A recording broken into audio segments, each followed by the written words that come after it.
презентирую свою тему, я скорее представлю издательство Кембриджского университета, в котором я работаю, кроме МГУ, и свою коллегу Юлию Собещанскую, которая будет рассказывать о том, о чем сегодня интересно, я думаю, и наиболее актуально послушать, а именно о цифровых ресурсах для самостоятельного обучения языку. Я отношусь к тому поколению, когда на вопрос, как мне самостоятельно выучить английский язык без учителя, я давала в руки каталог, просила открыть определенную страницу и говорила, что по учебнику вы все равно не сможете заниматься, потому что это рассчитано на групповую плановую работу, развитие навыков в присутствии учителя, да, то, что мы называем face-to-face interaction. Какие-то самостоятельные учебники, это в основном линейки News. We decided to use English as a language of interaction today. Okay, so I will give the catalog, as it has been for several years, for many decades even, to the guests here, whether they are Sckolkovо. Okay, because I don't have a long catalog, but still I will be commenting on probably one for you. School or not school? Okay, you please. So if you open the catalog, can I have a copy just for a few moments? Because I'm not going to take a lot of your time. I think you are not. Людмила, а можно попросить вас техническую службу просто немножко еще как-то вот куда-нибудь оснаститься технически? Do you think you don't hear me? Or it has to be recorded? It has to be recorded. Okay, I will stay here and I will not touch anything. As I understand, we hear each other pretty well. It's a problem of recording, so we have to be heard by the equipment. That's the matter. Now, these catalogs are not for today's reviewing. If you have children, grandchildren, some of them maybe, you may look at the first pages later on and see what traditional and digital materials have been published for very young kids, starting from 3 years old upwards to the ages when they are able to take Cambridge exams. And the center which has invited all of us is an exam center, as you have heard. It's a preparation center, it's a secondary school, it's a university, it's a lot of things. It's a conglomerate, I would say. So there are various directions that we would take if you need later on of a more close hands-on training with any of the subgroups here. But you may see those materials that we traditionally offered for self-study. And they were, as you may recognize, Murphy's Grammar. Have you heard the word grammar in use? Murphy's Grammar. This is something recognized by the color. Red Murphy, blue Murphy. So Ray Murphy himself is very surprised when he hears these traditional expressions. And they are in page 26, 27, 28, 29 of the catalogs, right? Many of these materials are now available in digital form, either in the form of a CD or online grammar reviews, or apps. Mobile apps have been made for grammar materials, for Cambridge dictionaries, and for exam preparation materials. So when you are looking through the catalogs later on, you will see some boxes included in pages where these editions are placed. Mobile apps for dictionaries, mobile apps for grammars, mobile apps for exam preparation materials. Okay? As well as the immortal Blue Murphy, now available online, which is in page 27. Traditionally, I would say grammar is not enough. And if you are a mature adult person who has no living time to attend courses, to hire a teacher and miss classes, as usually happens with adults, just take one level of grammar in use and one level of vocabulary in use and bring them together. If you consider yourself to be a false beginner and elementary student, those will be both red-orange vocabulary in use elementary and essential grammar in use. They are all somewhere in the pages I mentioned, 27, 27 to maybe vocabulary news somewhere later, some other. 28. The English vocabulary news, yes, they have changed their colors beyond recognition. Now, you can attend courses if you consider yourself able to attend classes. There is Karina Shotova here who may instruct you on how to join their preparation center. Okay? And you can also take some Cambridge exams if it is important for your career development, for your further education. There are young people here who may have different professional ambitions in the future, but all of them are connected with English. You can't go beyond your today's limits if you do not master English to a certain level required by your professional development. I think that's about all. Yulia, are you ready? Yes. Because, you know, today I would rather... Я как раз хотел представить, да, потом. Oh, yes. Да. Yes, please. И у нас второй как раз докладчик. Вы вместе будете, да? Значит, и Юлия Собещанская, преподаватель факультета иностранных языков и регионоведения МГУ имени Ломоносова. Okay, I wasn't sure what the language should be, so my slides are partly in Russian and partly in English. This might help. The best idea, Yeah. Blended, blended presentation. Yes, I was hoping this could be in English because Yeah, this we is don't somewhat want to speak easier. from But English, don't we? great. Yeah, a little. We can't make him speak Russian anyway. Oh, you don't. But you can. Do you speak Russian? A little. A little. Okay, then. Yeah, but the audience will benefit from English. Anyway, a couple of words I wanted to say to thank for a wonderful introduction.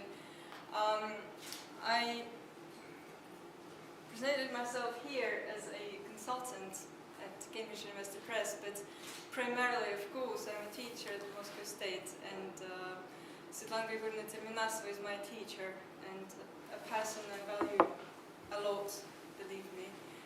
A teacher in many ways, a teacher with a big T.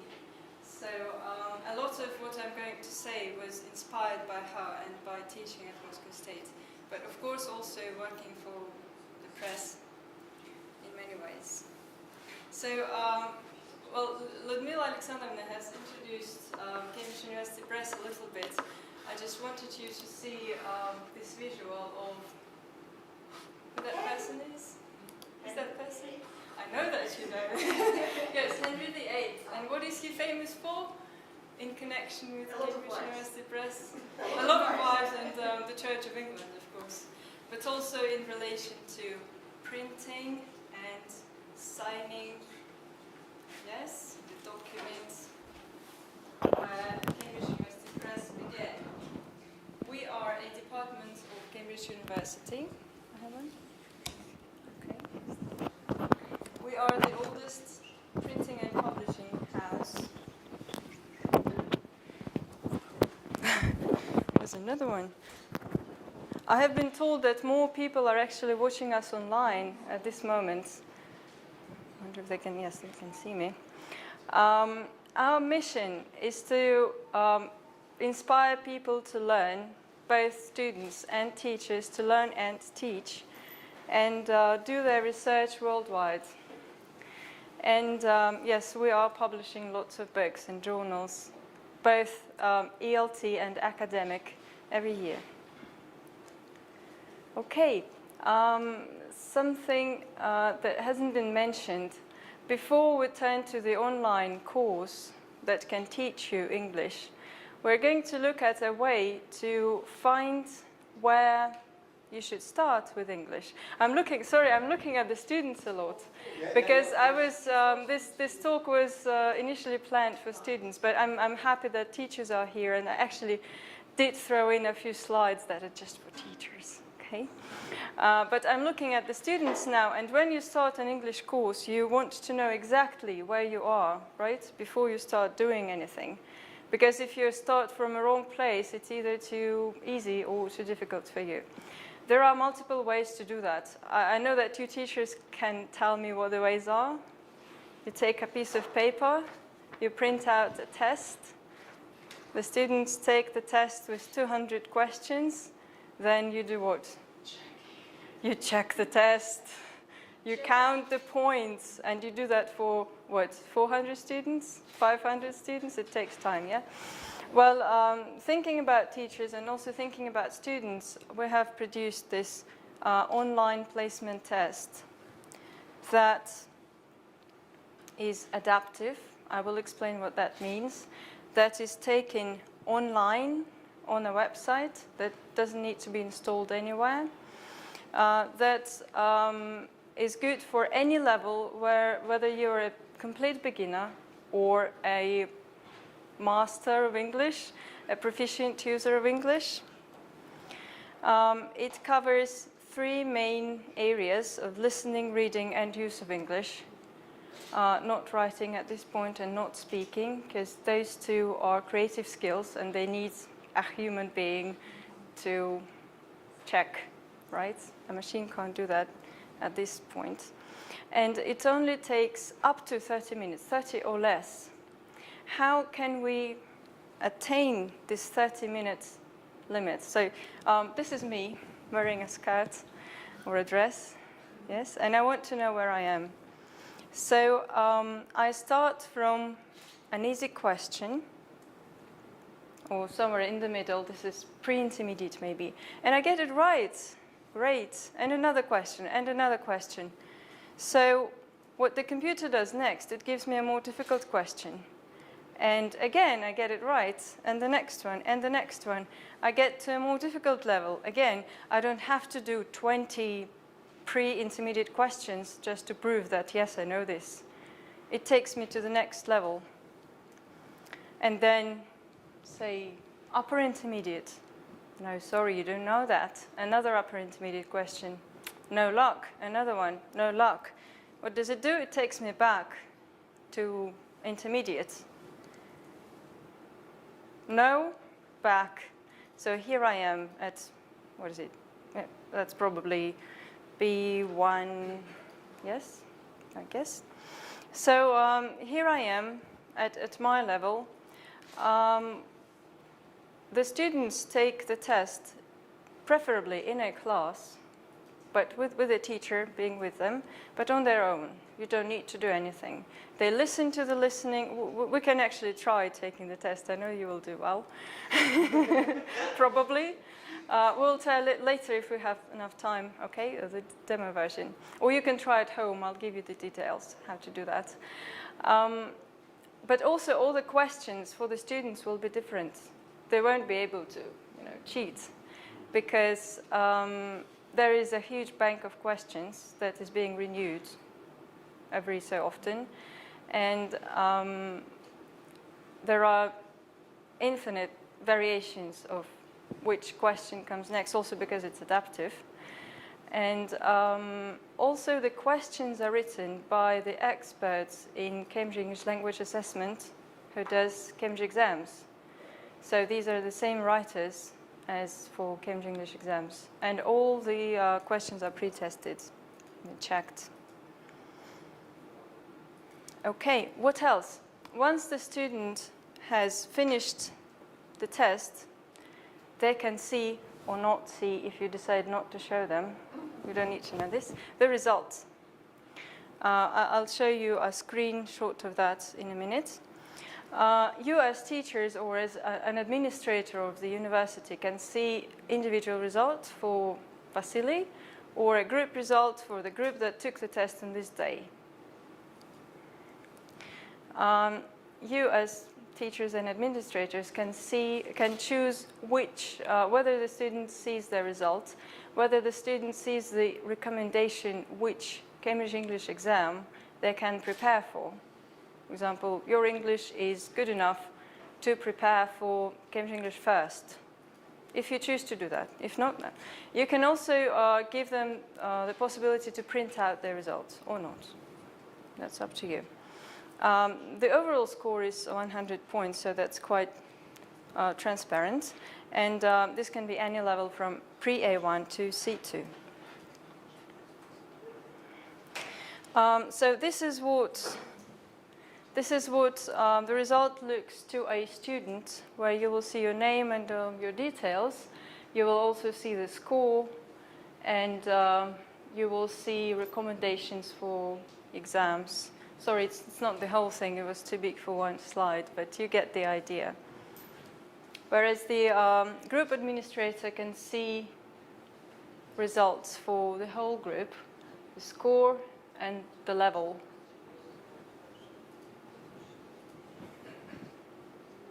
Okay, was this more or less clear? Do you have immediate questions about the test? Usually people ask whether it is individual or institutional. Okay, the test, thank you. The test is not to be purchased by an individual. It is designed for an institution, but you as an institution give the codes to your students and they can use it in class or at home, and one access code is valid for one student for taking the test once. Once you've activated the code, you have 8 hours to complete the test.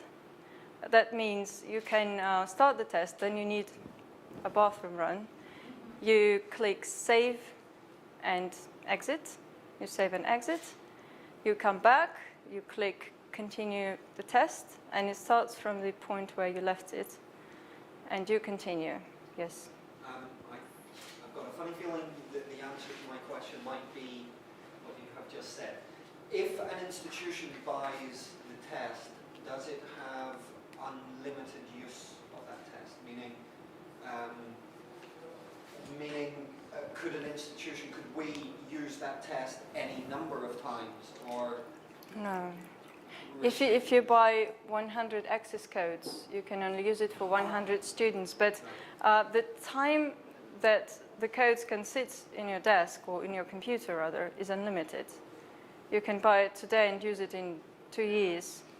But once the student has activated the code, they have 30 minutes to complete the test, or 8 hours if they pause for some time.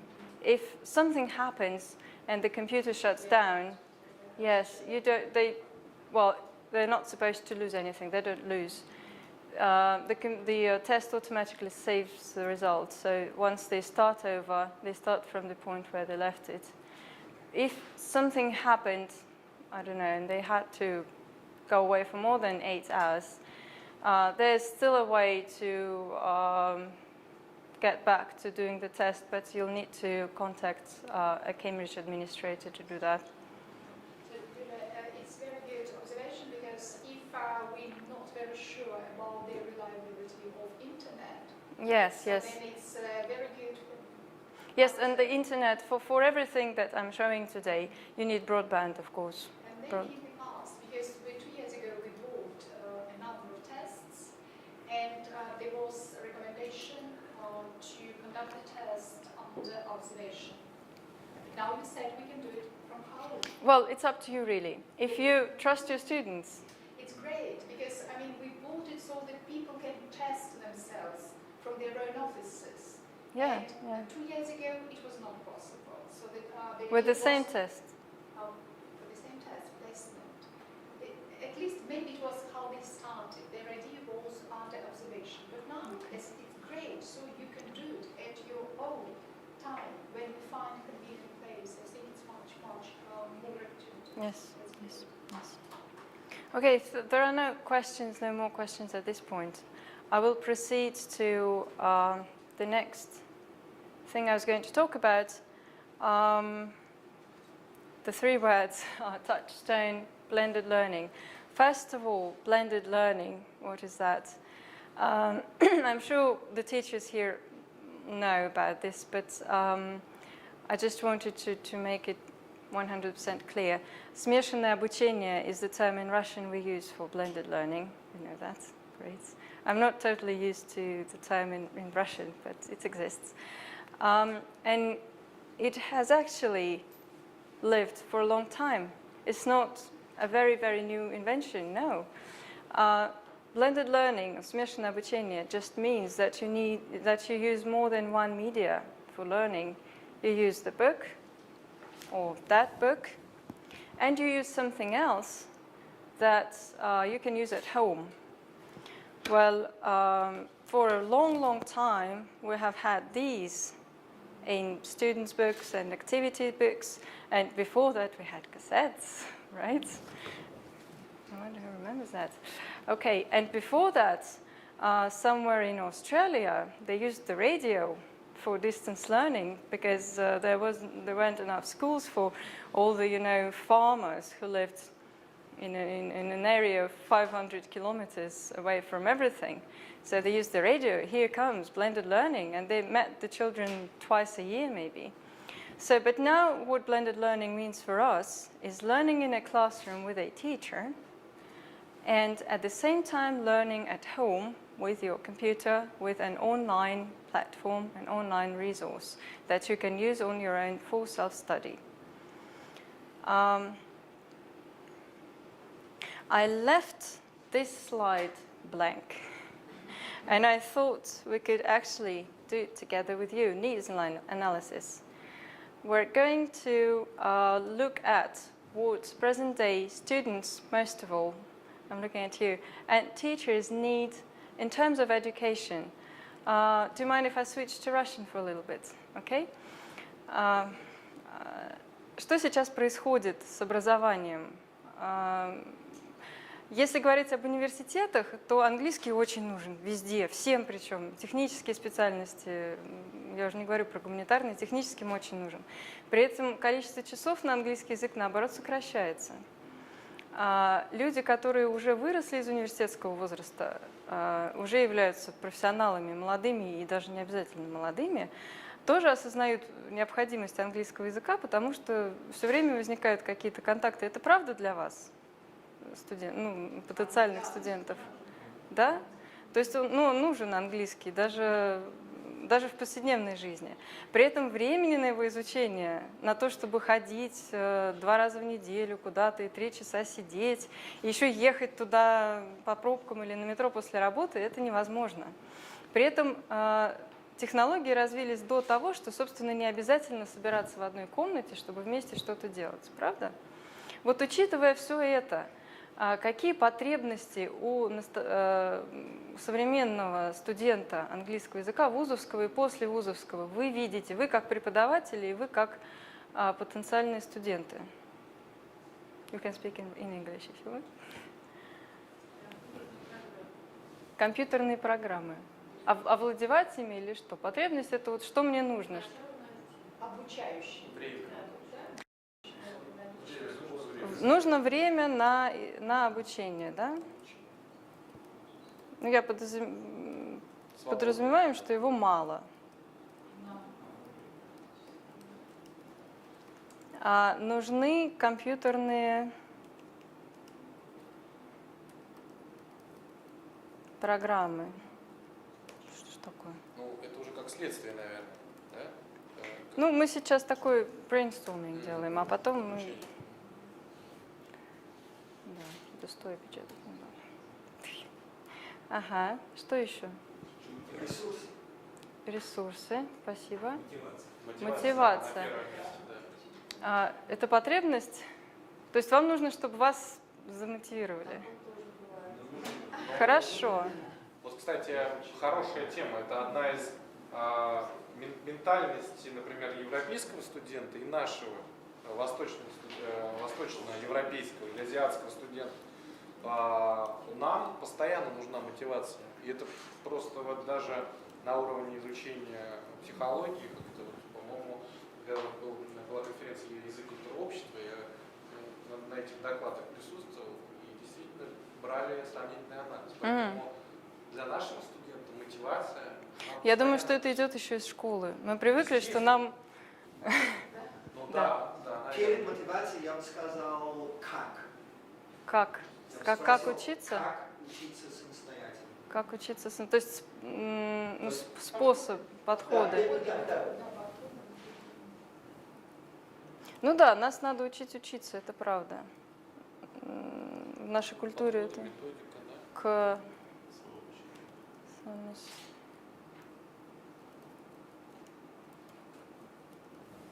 А ресурсы что имеется в виду?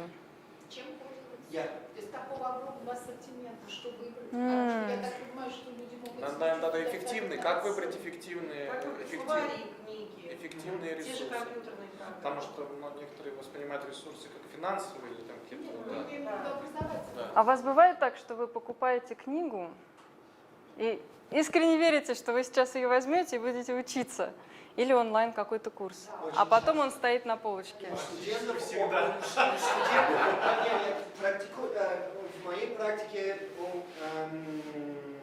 индивидуального обучения обычно у домохозяйка 2-3 книжные полки, кучу учебников английского языка. У меня тоже самое.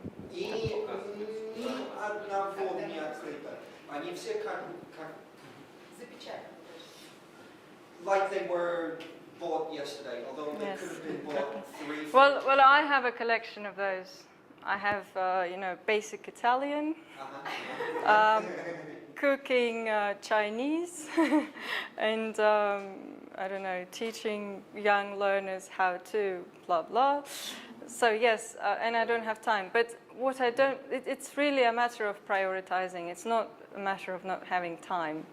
It's when you don't have external or a very strong internal motivation, you just leave them stand there. I know that one day I might, but when that one day comes. Okay, I will remember this, and we will come back to this later on. It's the problem of finding the main resources and additional.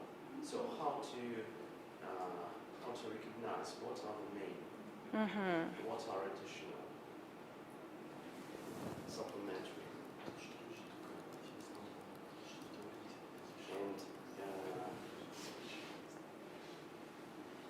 And the main point is also how to assess oneself. How to understand. It's good whether that you are mention right, this. whether you are wrong. Sorry guys, you must go. Assessing yourself. Yeah. What's the speed of your progress? Sufficient, not high. I will partially speak about that. Okay, good. I won't steal your... И, наверное, еще констатация эффекта. Да?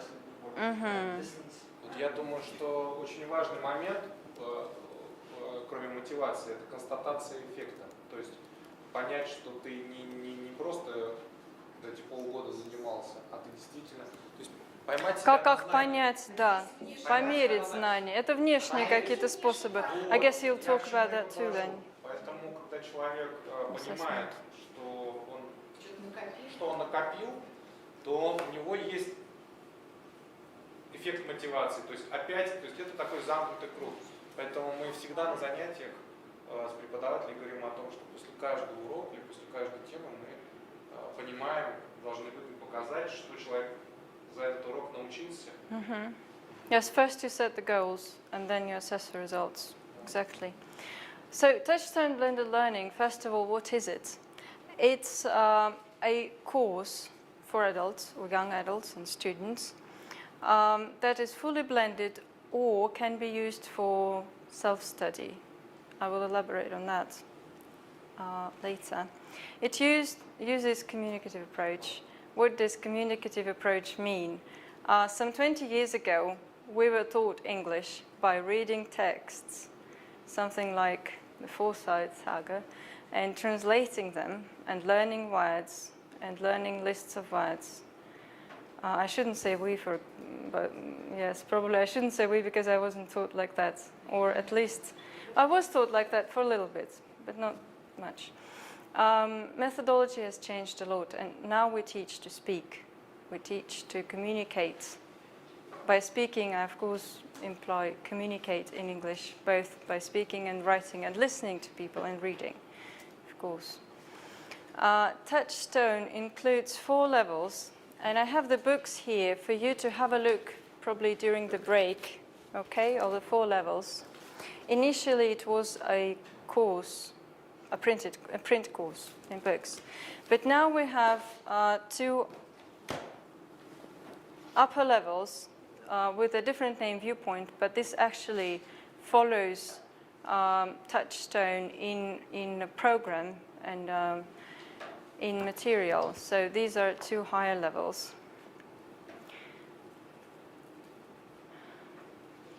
The course is based on the knowledge we have of North American English. This is the sign that means corpus, based on corpus. How do they create the corpus? They actually use things like that, except they can record. They put them on people and leave them walk around all day, recording what they say, and then using this to create a huge database of people of different social strands, of different professions, of various backgrounds and ages, and of course male and female, saying things and then analyzing this, and writing things too, by the way, and then analyzing this and deciding which words, which expressions, collocations are the most used in this or that situation, in this or that style, business English, general English, academic English. And this is what they use to build a course. They won't teach you an expression just because they think it's an expression everyone should know. No, this is all based on science, technology and science, okay? And North American basically means that this course is American English. It's not, if you can say so, it's not very American.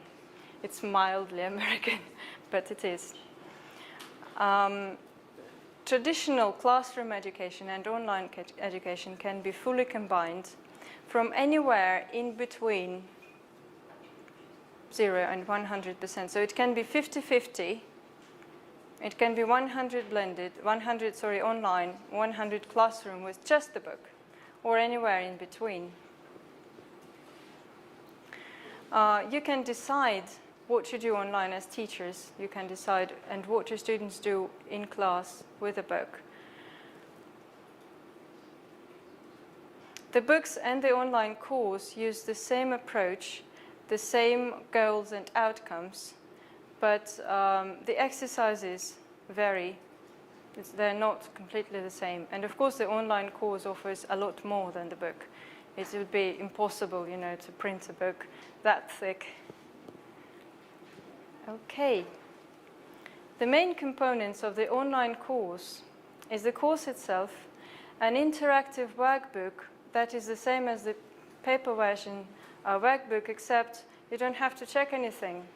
You don't have to go to the key and check if you did it right. It checks it for yourself and records your progress. It's interactive. And it has the LMS. The LMS is a learning management system. It's a website or a web platform used for, this particular platform was designed for teaching and learning languages. And it includes various tools to make teaching and learning effective and pleasant and fun in many ways. What are the innovations in Touchstone? In comparison with the book, the online course makes it actually easier for the students to learn because all the activities are split into sets that are scaffolded. They're like a ladder going from easier to harder, starting with recognizing words and structures, then you know, choosing a correct one from 2 that are offered to you, to actually writing things or speaking. There are lots of types of exercises and media resources such as video, audio, different types of activities, texts that you read, and tools for communication, which are also called Web 2.0 tools. And I'm sure you all know what they are, and I think next slide will show this. And also a way to check your progress, both for a student who can see what they have done and how much they've finished and how much they have to go, and for the teacher to be able to analyze what their group is good at, what they're struggling at, what they need help with, and where they are with the course. So if you look at these screenshots here and logos, how often do you use these in your everyday life? You recognize those? Maybe not all of them. Twitter, sorry, Facebook. There are a lot more, of course. What else can be put in here? ВКонтакте, Одноклассники, Skype, Instagram, of course. Yes? These are the tools that nowadays people use for everyday communication. I have a few friends who are very close and very dear and whom I have never met in reality, well, I can't call it reality actually. I've never met them in person, but I have a feeling I know them very well because we have communicated a lot through Web 2.0 tools. And I know maybe more about their lives from Facebook than of my friends' lives who I only meet once a week or twice a month. So I like this metaphor. You have to embrace, these days you as teachers have to embrace technology, otherwise it strangles you. Because students are so used to technology, they want to use it in their English classes. And there's no way you can tell a student to put their phone away at your lesson, or maybe you do. But they're using, you try to, it doesn't work. They use it for, you know, dictionaries. Instead, you can teach them how to use it effectively, right? Yeah. This is a window. It can be a window to, you know, just losing your time on playing Angry Birds, or it can be a window to knowledge if you use it in a good way. It's my clock now. Okay, so in Touchstone, you have Web 2.0 tools that are blog, a message board, also called a chat, a forum, and voice tool, which is not what we're very used to in everyday life, but which is very effective in language learning because it's a tool where students record themselves, record something they have learned from the course. If Unit 1, Level 1 was on introducing yourself, and they have done it in multiple activities, in multiple ways, they then are asked to record a self-introduction for other students and the teacher to be able to hear this and comment on this. You know how some students are shy to speak in class because they're probably afraid of making a mistake? Well, this is an opportunity for them to record and to save the best, the best try. And also when you listen to, I have always told my students to record their voice and listen to themselves because that's a way to analyze, to hear your mistakes and not make them again later. You learn from your mistakes, right? So this is a way to do that, and it's integrated. It's easy to do, and the students are supposed to do that. It's in the course. Then, you know, the best way to learn something is when you have to use it. Because unless you really, really need it, you just forget. So when you've learned to introduce yourself in the first unit, students are asked to go to the chat and do a little, you know, social chat. Hi, how are you? Where are you from? If they don't know each other, and which they don't if they all learn online from different locations. So this is an example of the chat. Or they can also discuss something in the forum. They also write a blog and comment on other students' blogs. So this is really connected to the course from one hand. From the other hand, this is real-life situation in communication, except it's online. And here comes motivation. When you need to know the language, when you need to use the language for something real, and you can see other people replying to what you write, I'm sure you've all been in a situation when you come to a foreign country and you start speaking your foreign language you've learned, and you realize that people do understand you. It's that feeling you have. It's amazing, isn't it? And here you do that in the classroom without even having to go somewhere. Okay, so this is how a blog works. Yes, when you see comments to your blog and you answer, that's very motivating.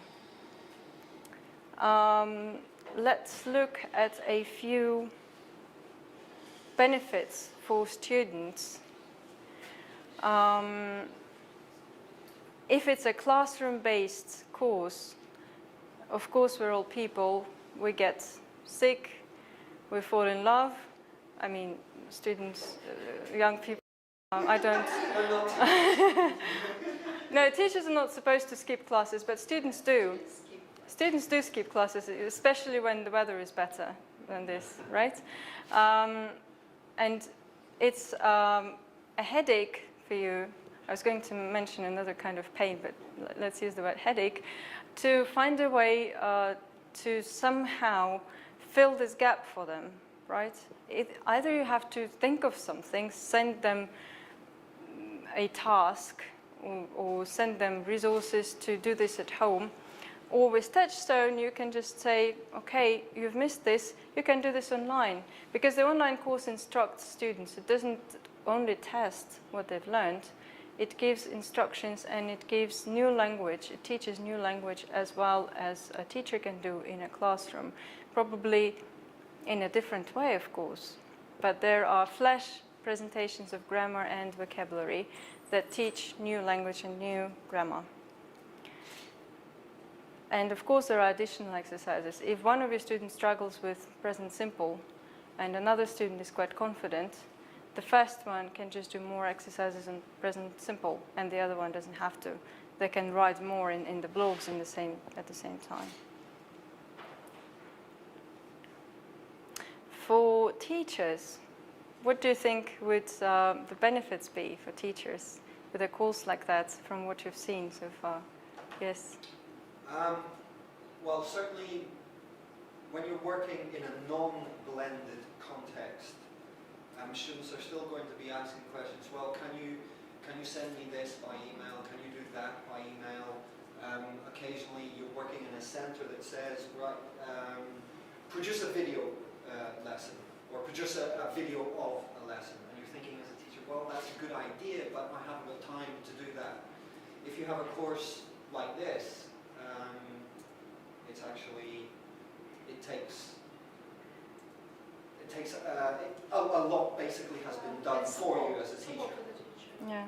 Right, and as well, it is what I said 2 days ago, now we teachers also need to be in the 21st century mentality.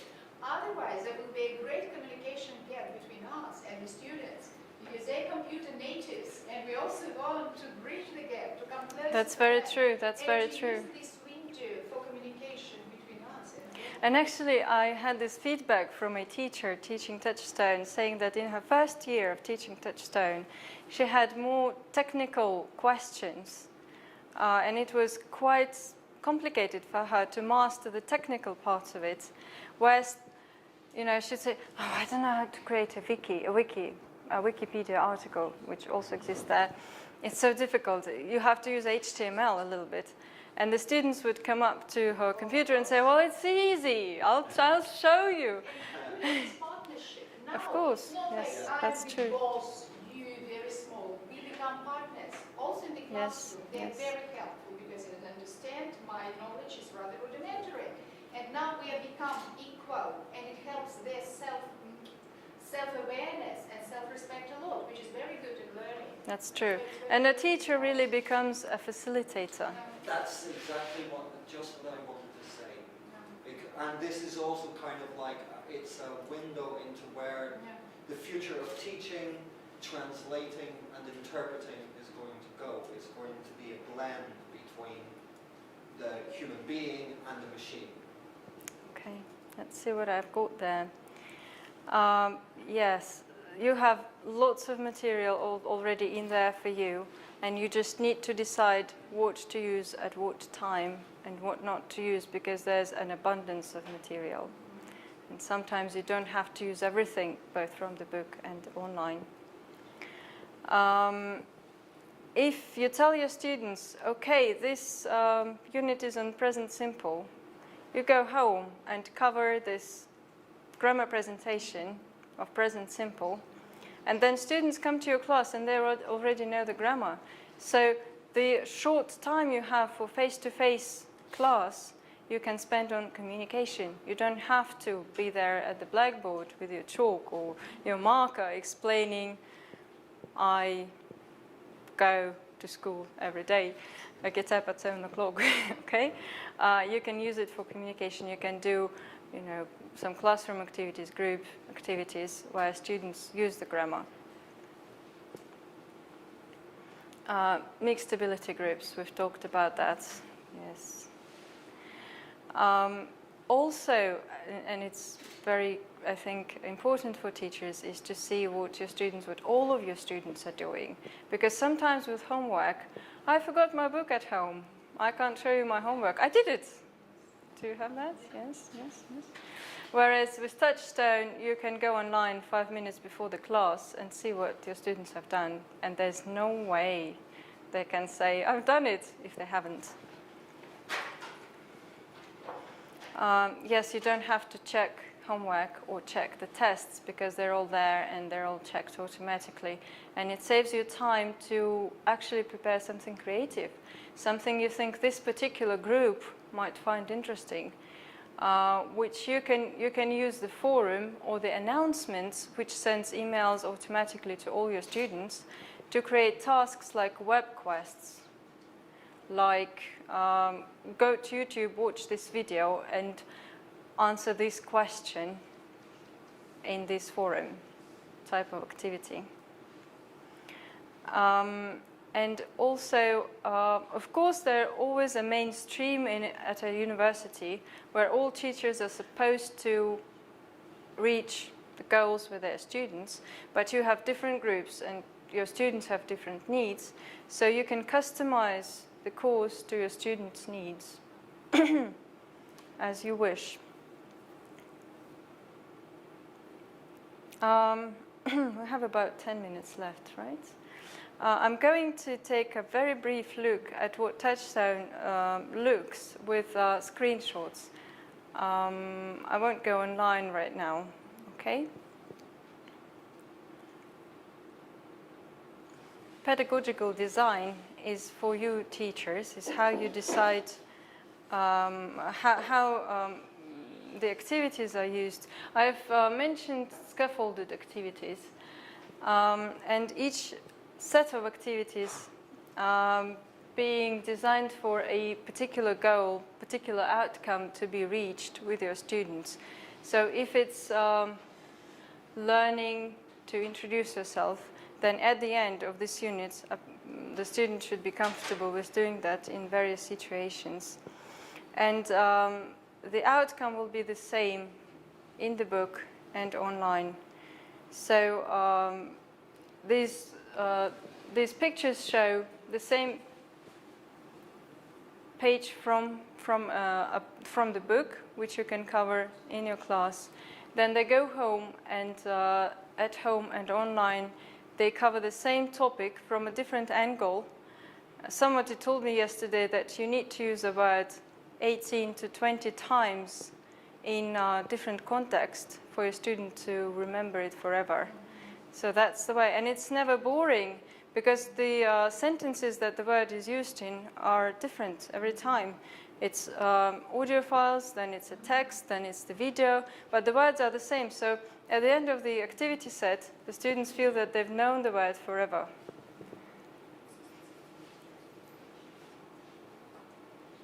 Here's an example of an activity set in a classroom.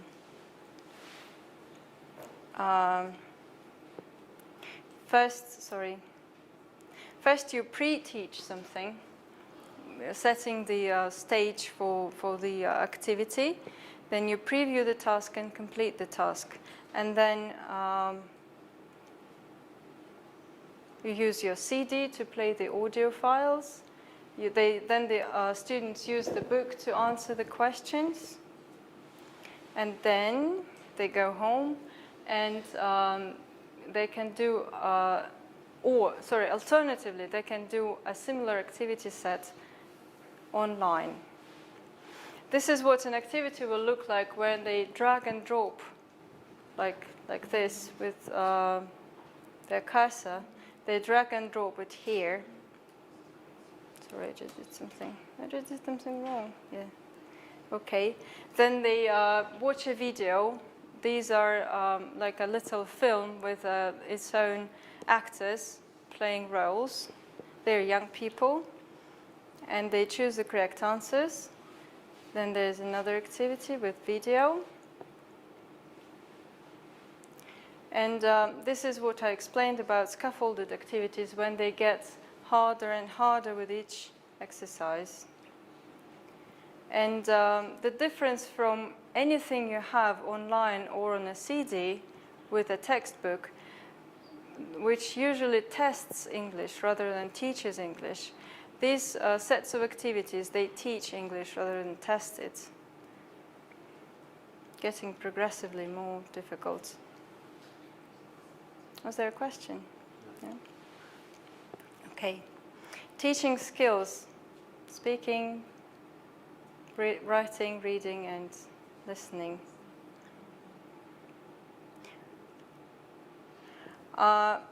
In a traditional model, you only can expose your students to English in a classroom.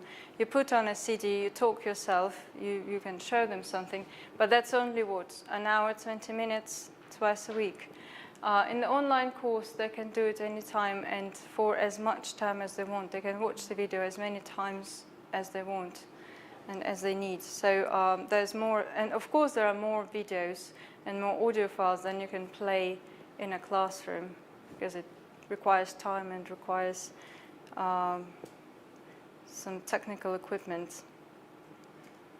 There are 3 steps in introducing language with Touchstone. First, it's illustration, when you let them listen to something or read a short text, and then they're asked to guess the rule or to notice the rule in the language they see, and then they reproduce the language.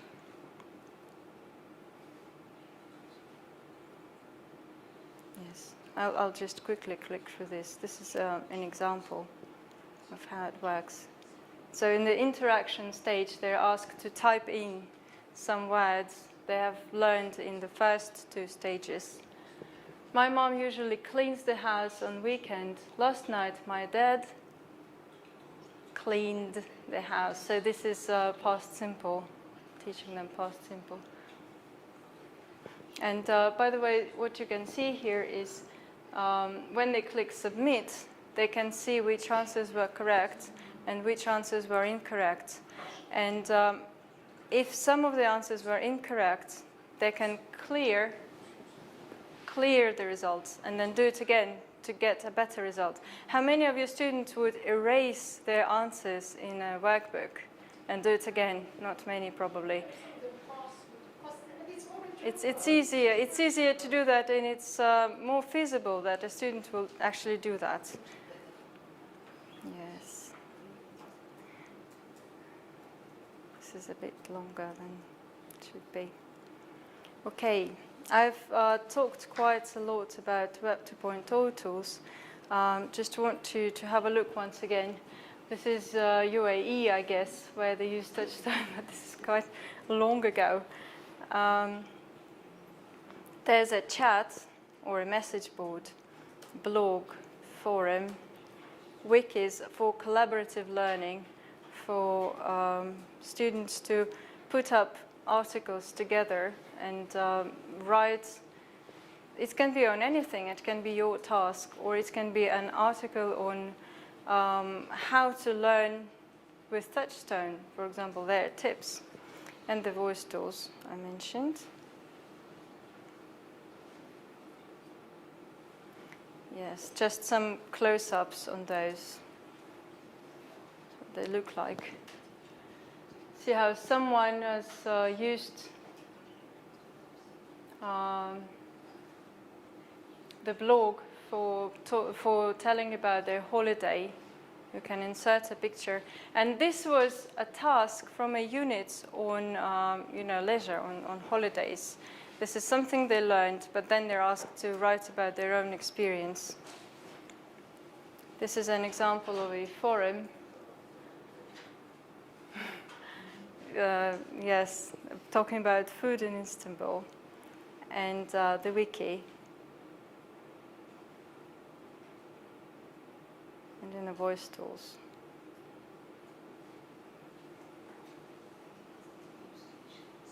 These are actually comments for what the student has recorded. Julia, I'm sorry. My question is, can they send each other voice samples? Can they exchange this information after listening to? Because it was like student posting. Right? Students post their voice recordings. But they can exchange their voice. Well, they're supposed to comment in typing, but they can post another voice recording for everyone to hear. They can communicate via the message board with each other. If they want to send a private message to somebody, they can do that. His voice is better. Again, Yes, they can. Yes, of course, they can record and listen to each other, and the teacher can listen to these recordings at any time, not while it's being recorded. And every student has their own portfolio where all the voice recordings, the blog articles that they wrote, the wikis, and their forum threads are stored. So you can go and see how many forum comments or threads this student has created, how many blog entries. And it's also a way of measuring their progress for you, because it should be set as a goal to, for example, write at least 50 forum posts in this month. Scoring and assessment. There is a goal for a student set by you and by the system, and the students can see how much they have done of the unit, of the module, and of the course, and how well they have done it in percentage.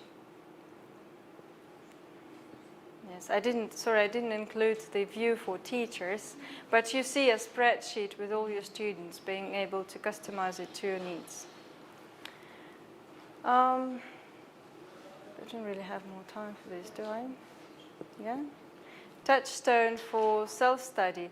I just wanted to tell you very briefly about an experiment in Catalonia University in Spain, where Touchstone is being used 100% online. I'm not saying 100% self-study, because from this experience, it has been made a conclusion that tutors are very important for online study. They didn't have any face-to-face classes at all.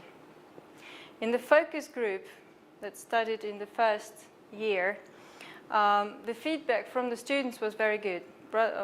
They said they liked it, it was fantastic, brilliant, and they described it as being fun learning.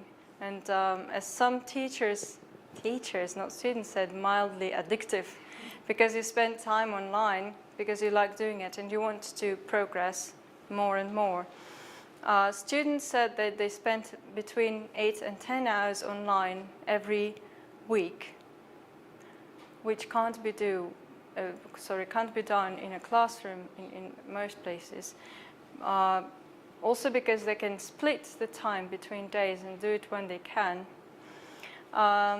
Some students did more than that, yes, and said it was mildly addictive. There are also games, by the way. At the end of each unit, there are games, fun games, a little bit of reward.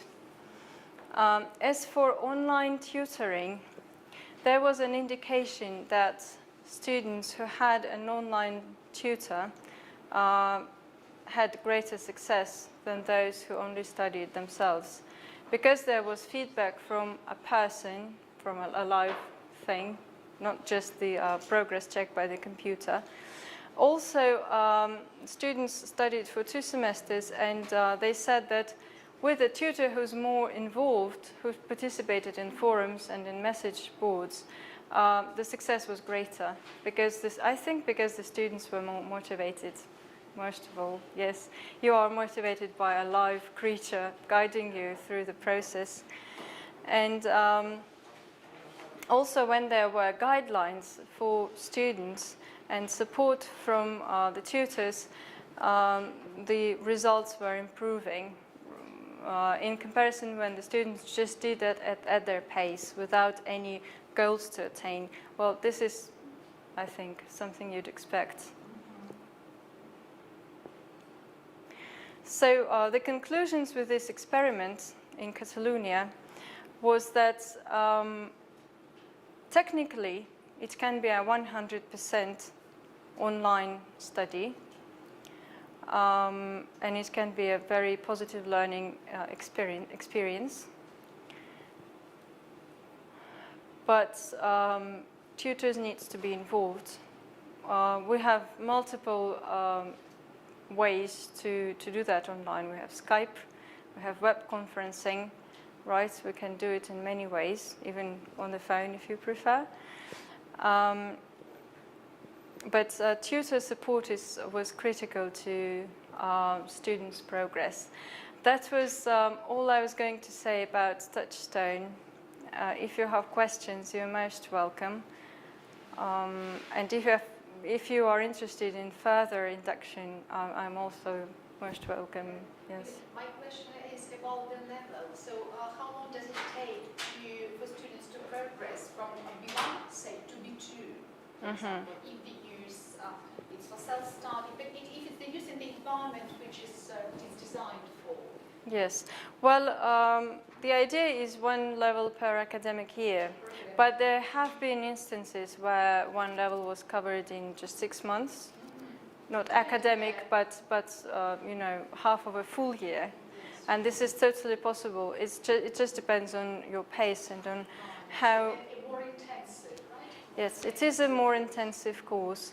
And if you have one class per week, for example, but then the rest of the week the students will probably spend 12 hours online, it's totally possible. Another question, well, it requires training for the teachers. Yes. Right? And we do provide training. Cambridge provides training for the teachers who are going to teach Touchstone. It's an online training. Of course, with Touchstone, you wouldn't expect anything else. With webinars, an induction webinar where we tell you about Touchstone, we explain how to use the training and what you will have in the training. And then at the end, it's either a session with you, if you're in Moscow, I mean, there's no problem with that. And also methodological support. We have a teacher guide, which is quite thorough, I'd say. There are also created pathways. A pathway is a document, some 50-page document, I think, and we have 3, designed to explain how to use the course in a blended manner. And the pathways we currently have are 40 to 60, 40 online, 60 in the classroom, 50-50, and 60 to 40. But you can create your pathway that would be 20 to 80. And it's a guideline that makes it easy, for the teachers to use. You won't have to create the bicycle every time. Thank you. Thank you. Yes. Do we need to upload anything on here? No. I'll just shut this down then. Okay. Thank you. And thank you.